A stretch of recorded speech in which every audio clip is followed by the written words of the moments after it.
Incense that has sulfur, paprika, cayenne in it, or even a mixture of those with ginger, don't burn that in your house. Anything with sulfur in it, you should never burn in your house, ever. Anything with paprika and cayenne, I would burn outside.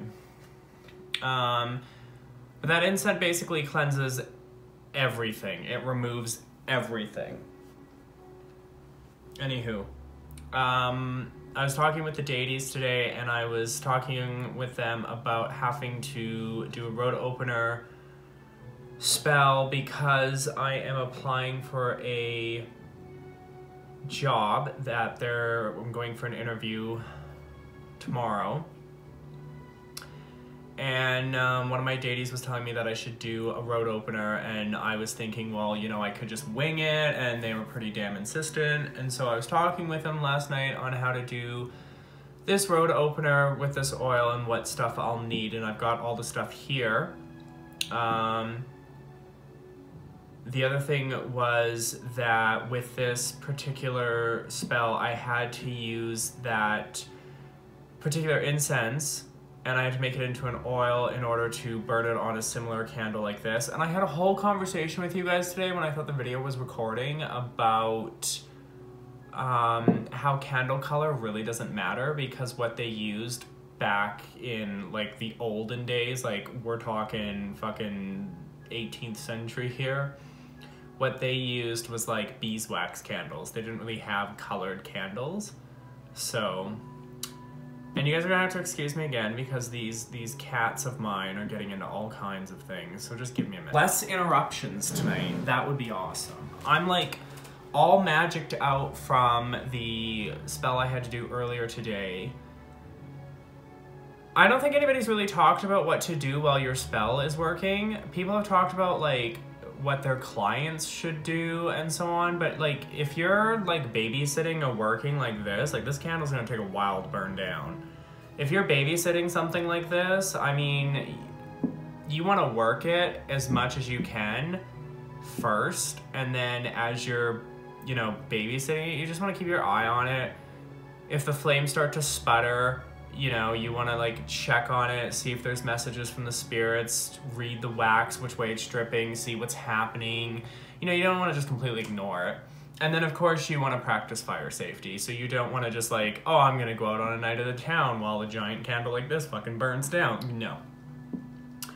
Sometimes I will be up till 2 or 3 in the morning babysitting and working, not just making sure that it completes, but also making sure, you know, fire safety. And I feel like this one's gonna take a while to go down. So, and I don't have fancy tools for like carving things, so I just get to use a knife. Let's see, we want, what do we want?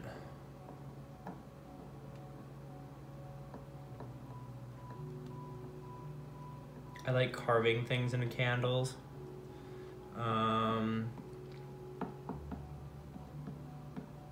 So because I am going for a job interview tomorrow, I'm just carving things related to that.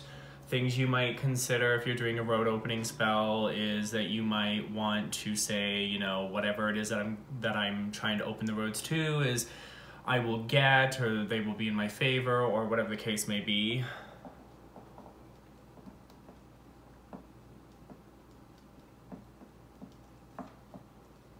I think it's been like a week since I've done a video, and I've just been so busy. I've applied for 60 or 70 jobs, and I've been getting nothing but callbacks and potential interviews, and tomorrow's my first of many interviews, and I'm hoping that I land one of these jobs, and it'll be really, really nice. And then over the last couple of nights, magical-wise, it's just been wards and doing what the Dadies want in terms of protection and cleansing and making oils and making incense and all that other fun stuff, and communicating with them and meditating on different aspects of conversations we've had and things to do.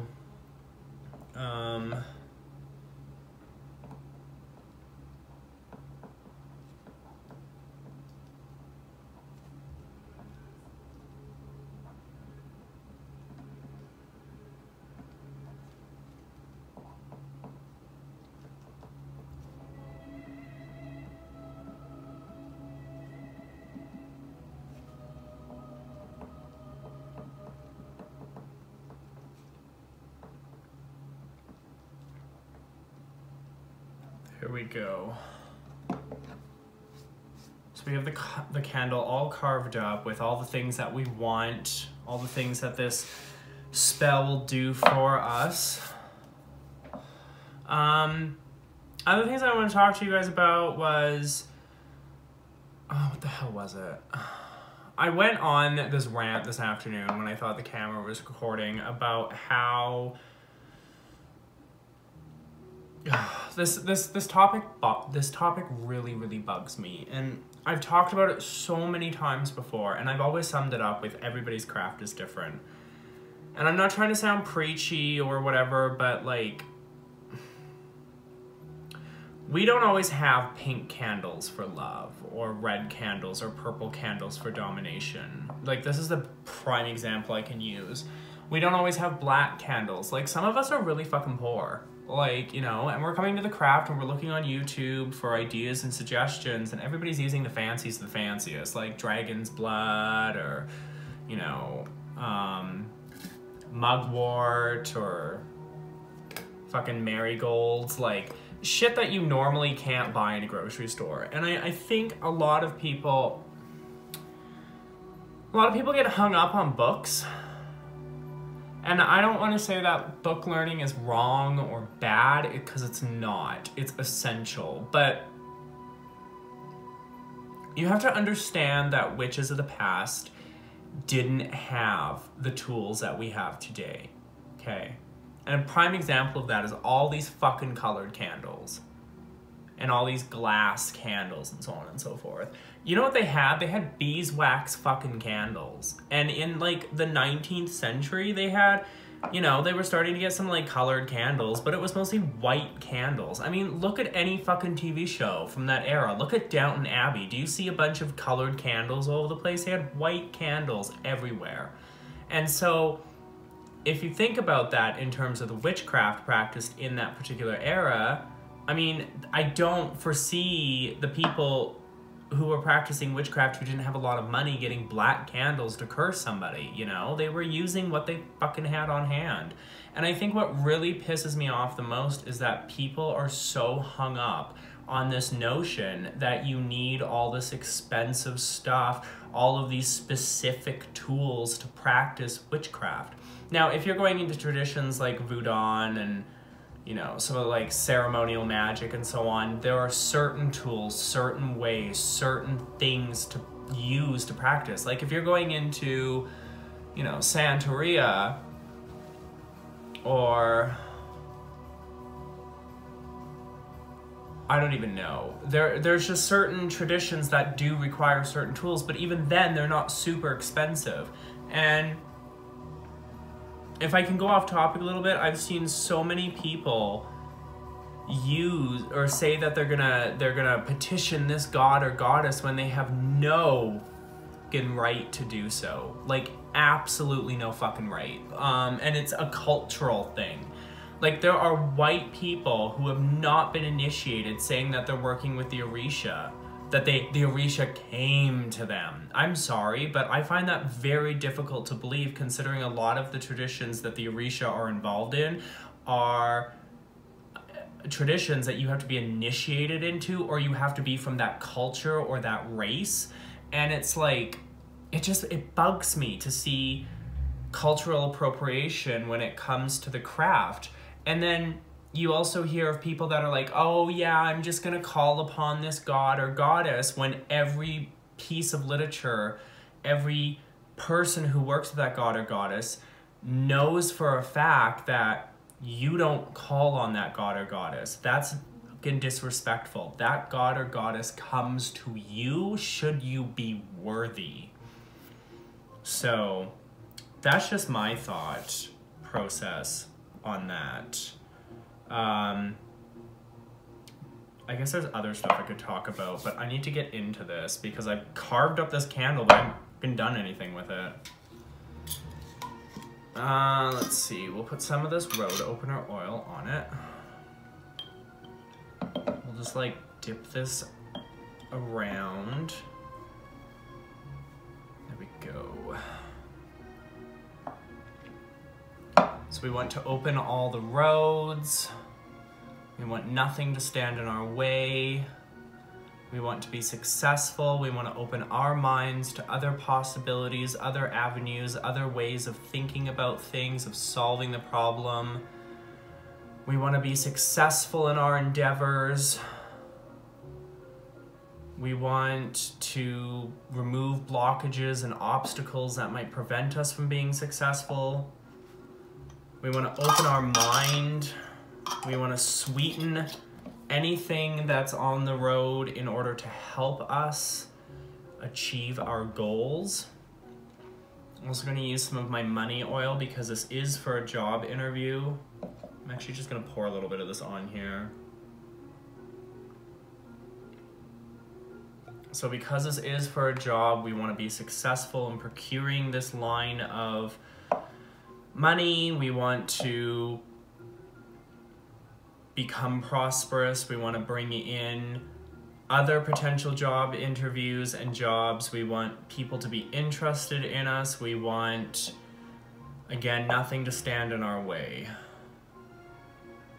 And last but not least, we're going to use some fire oil because we really want to light a fire under this.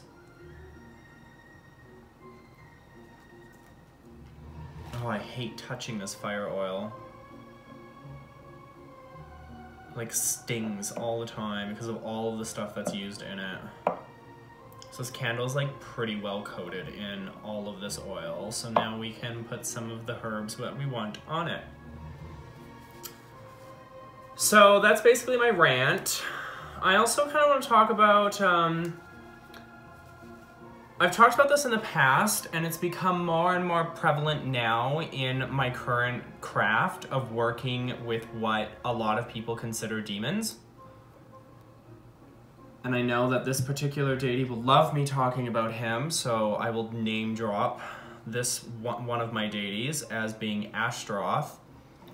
I know a lot of people, when they hear the word demon, they think of the devil. They think of dark, evil, malevolent forces, and so on and so forth, and they get scared. And I've had lots of comments in the past about people saying that they don't work with demons. They don't think you should work with demons. They think demons are evil. But throw your Christian ideologies out the window, because Christianity and a lot of other major religions have bastardized the old gods, the quote-unquote ancient gods.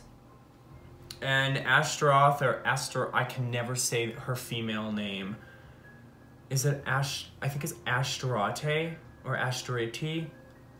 I fucking fail. The goddess of fuck. I've been reading about this for like weeks now. The goddess of I've also been reading about the other deity, and it's like, it's bugging my brain now. I want to say the goddess of war and hunting. I feel like I'm way off. Anyways, so this particular god has come to me in male form, and she will generally appear in female form. However, he's appeared to me in male form, and it's interesting because a lot of people have talked about Ashtaroth, and they've talked about working, like how males should work with him because it helps to boost the male self-confidence and boost their ego, not in an unhealthy way, but, you know, give them that extra push to be the better piece of themselves that they want to be. And Ashtaroth has come to me in the last couple of weeks. It was really interesting because one of the spirits that I was working with at the time, they got together and they were basically like, you need to contact Ashtaroth and you need to do it now. And I won't get into the whole details of how I contacted him or any of that jazz, because I do want to keep some things private. But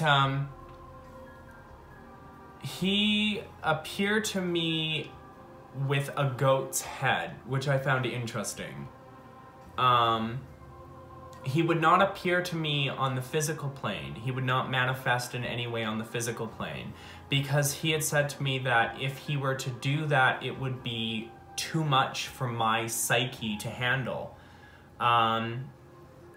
But he did show me a glimpse of his face, and it was of a goat's head with very bright eyes. And when he comes to you, or at least when he came to me, there were so many spirits around that it was overwhelming, considering that I wasn't quite on the astral plane, which is usually where I go to speak to my spirit guides, but I was like somewhere in between the physical and the magical, if you will.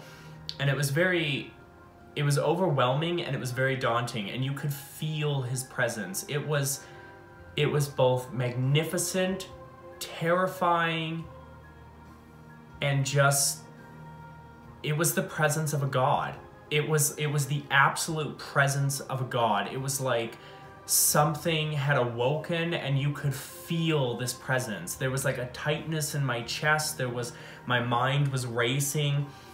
You could feel the presence of a god, and it was like nothing I've ever experienced before. I have felt the presence of the saints, the angels.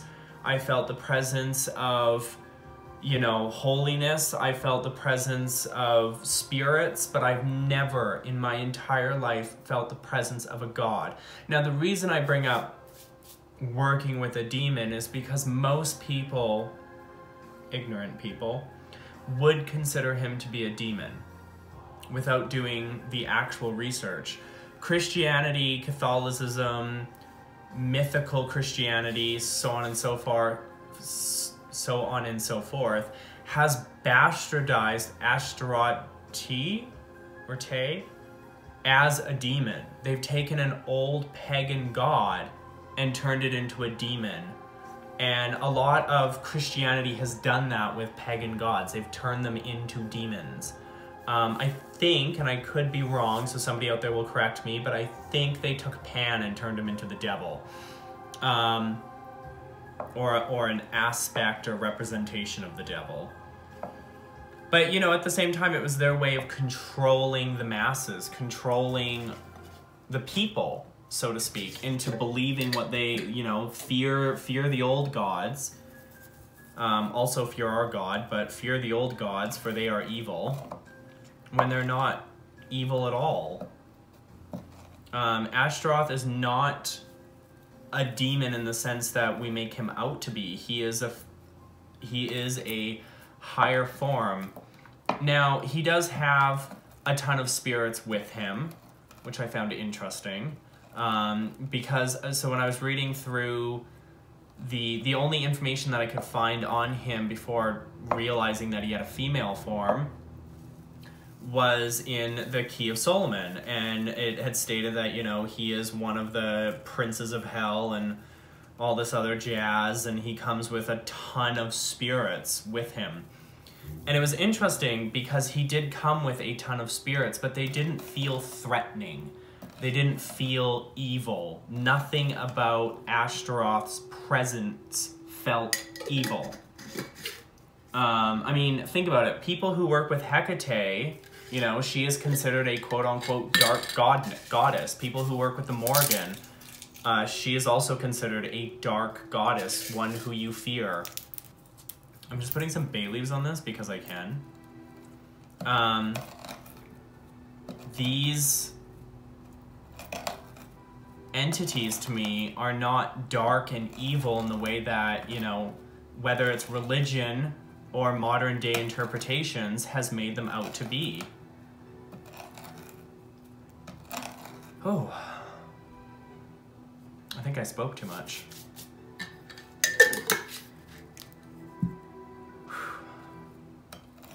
Anywho, so I just thought I would share that piece of information since I was basically given, I don't want to say permission. I don't want to say I was given permission to say the name of a deity that I was working or am working with.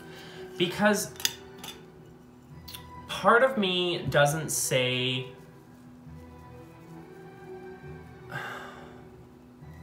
the reason why I'm working with a deity, because I think if there's anything I've learned in the last 2 years of being on YouTube and being in the community, whether it's in a good way or a bad way or whatever, is that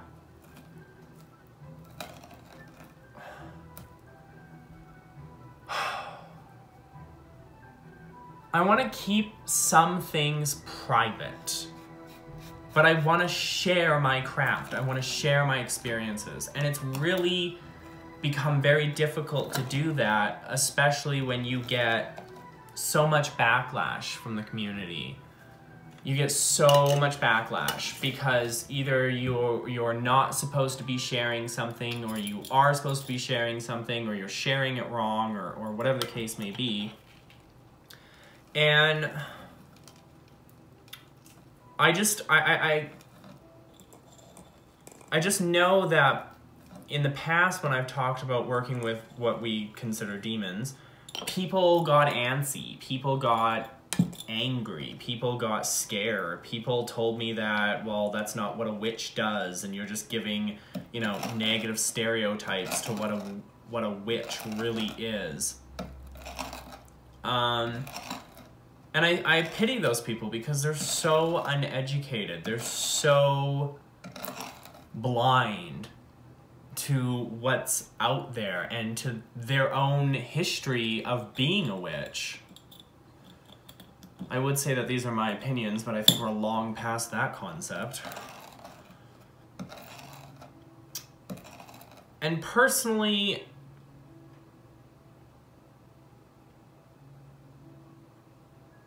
I think that in some regards that I might share too much about my craft. I just like to come on and do spells and share my chit chats with you guys and so on and so forth. And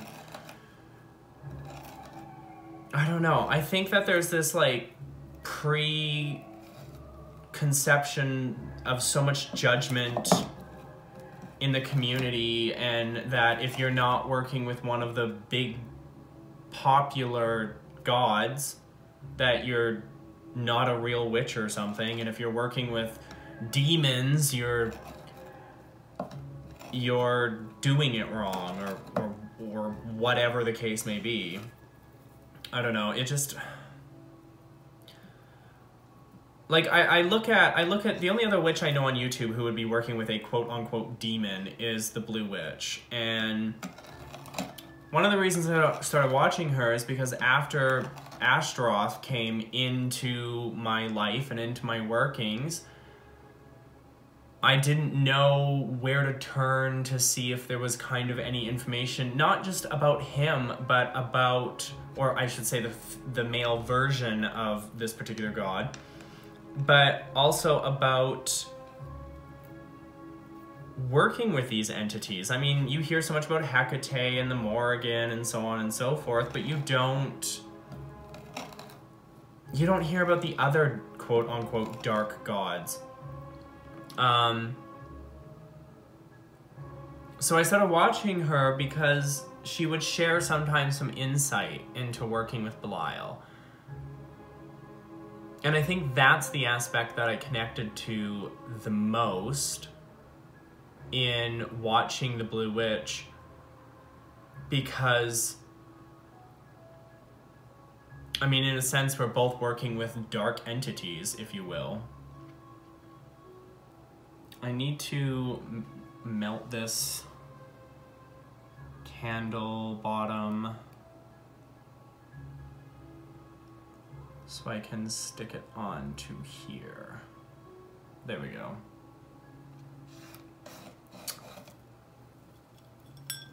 We'll place these around because I don't like to waste stuff.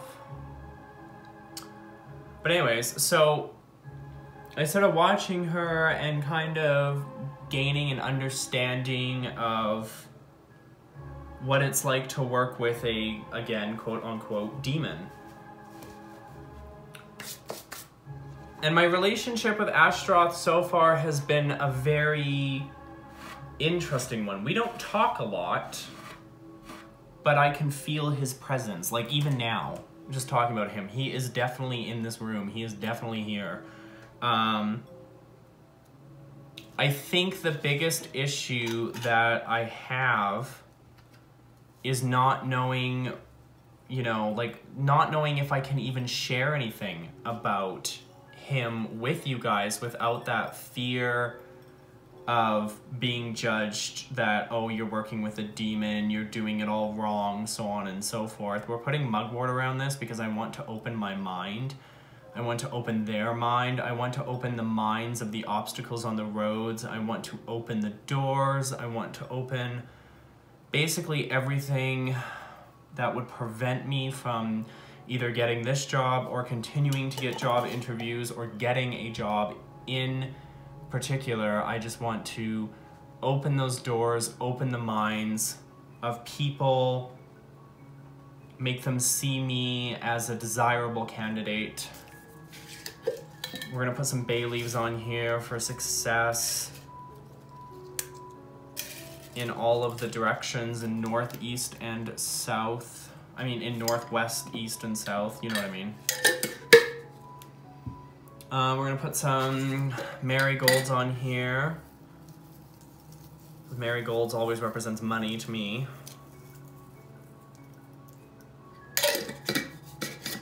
And last but not least, I'm gonna put some cinnamon sticks on here because I want to sweeten potential, you know, interviewers to me, make me look desirable to them.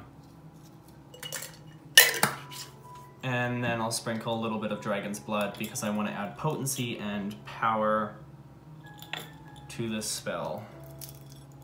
Just kind of sprinkle that around. Anyways, so I hope that something in my ramblings had made some sense. And, you know, Ashtaroth doesn't mind me talking about him because, you know, he is somebody who likes to be talked about. He likes to be acknowledged. He likes, you know, he likes that confidence of, you know, this is my God. I can talk about you and our relationship. I don't have to be afraid. But also he understands that there is some trepidation because, you know, I am working with something that a lot of the witches on YouTube would consider dark and evil and you shouldn't do that and so on and so forth and blah, blah, blah. There's still a lot of research to be done with Ashtaroth and I can never say the female name. I think it's Ashtarote or Ashtarote.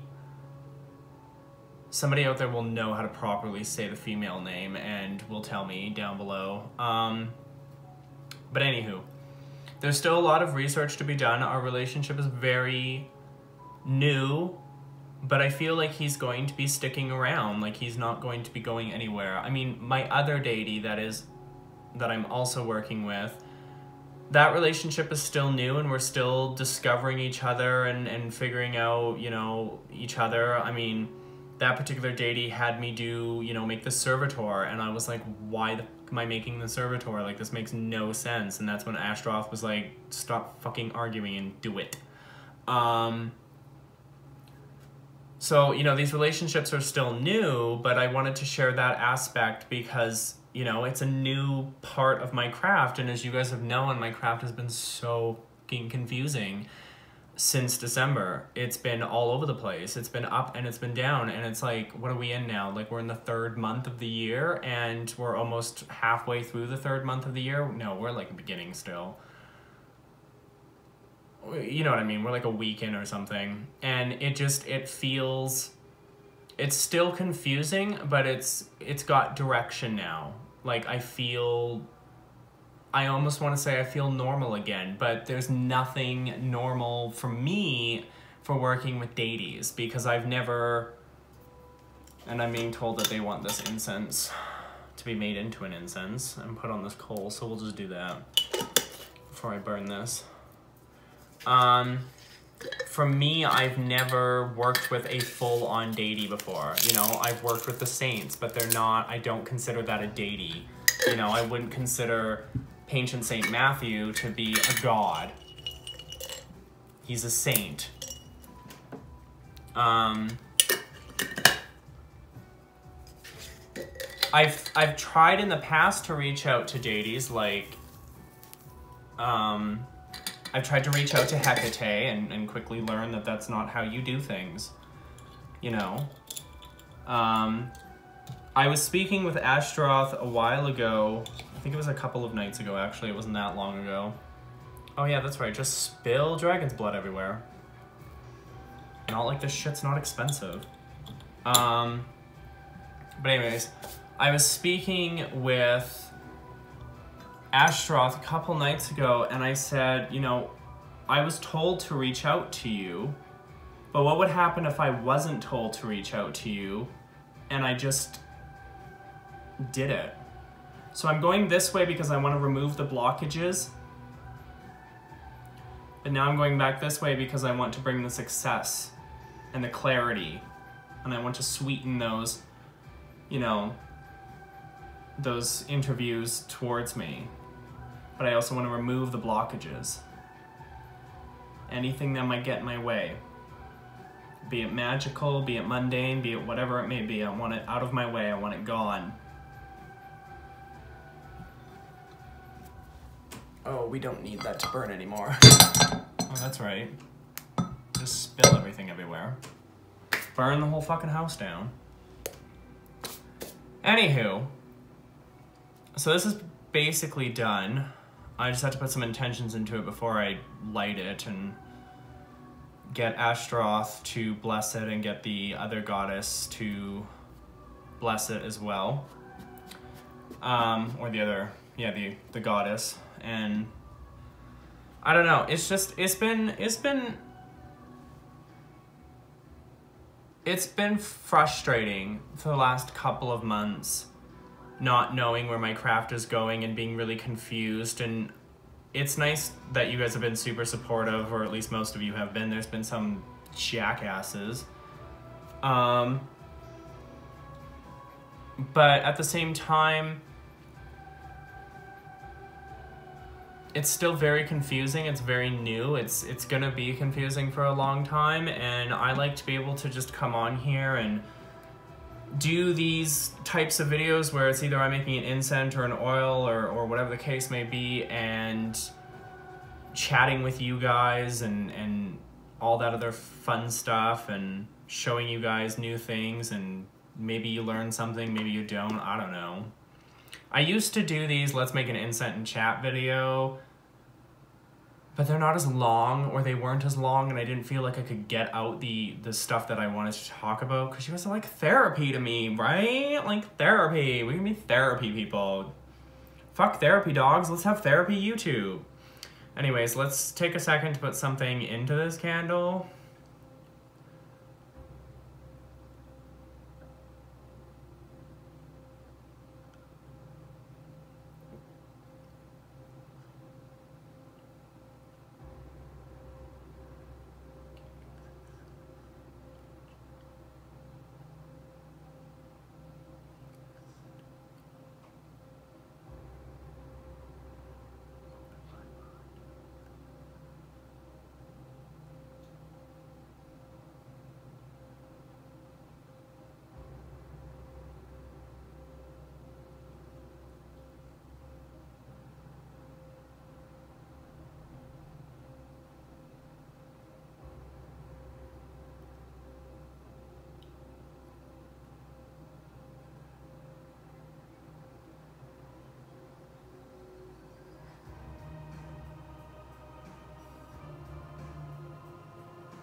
Okay. So we are ready. Sorry, that took a lot out of me. The last thing that I just kind of quickly want to touch on and talk about is, and I kind of mentioned this at the beginning of like what to do while your spell is working. Obviously, as you can see around there, there's a lot of like fire hazardy stuff, herbs on the bottom, herbs on the candle, so on and so forth. You obviously want to keep your eye on it, okay? Like fire safety #1, people. Don't go burning down your house.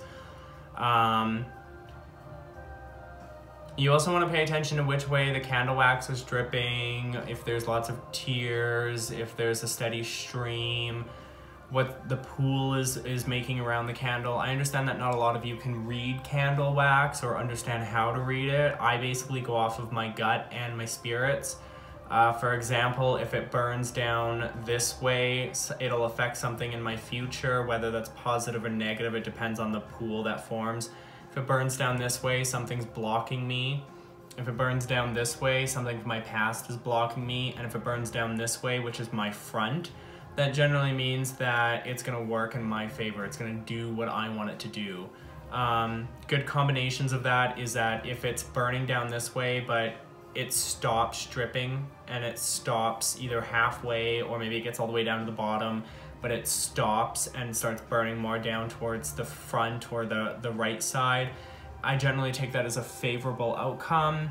If the whole candle engulfs and there's multiple flames, usually there's 2 flames on these types of candles for me, and that generally means that the goddess and that I'm working with and Ashtaroth are helping.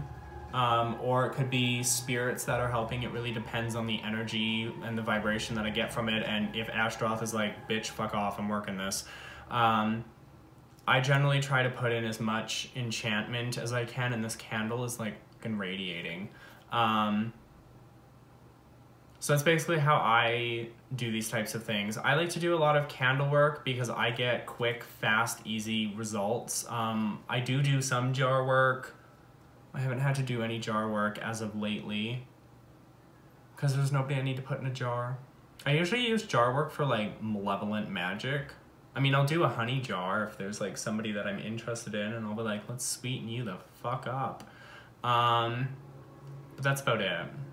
Anywho, I hope that you got something out of this video other than me just bitching as I normally do. But I like to come on here and do these types of videos. They are longer.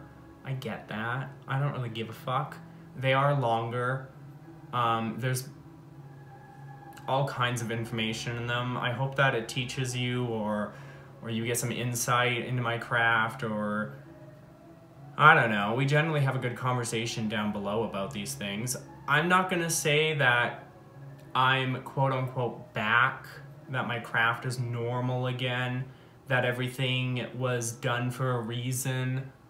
But I will say that things are going in a more clearer direction. They're a little more focused on what these particular deities want done and when they want it done and how that impacts my life. And yes, they're not always clear, like with the servitor.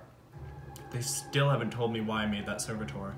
But the point is that there is some form of direction now.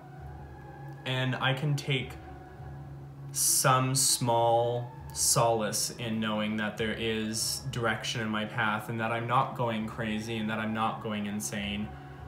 So yeah, I don't know when I'm gonna get another video out. I gotta go through these job interviews this week, and I gotta, you know, take care of me and do the things that I need to get done in order to A, line up another job so I can have 2 jobs. And, you know, I'm also Twitch streaming and just playing video games and kind of relaxing and hanging out at the vape shop and vaping as per usual, and, you know, not really letting life stress me out as much as it has in the last couple of months. So there's always that. So yeah, I can't wait to talk to you guys down in the comments below, and until next time.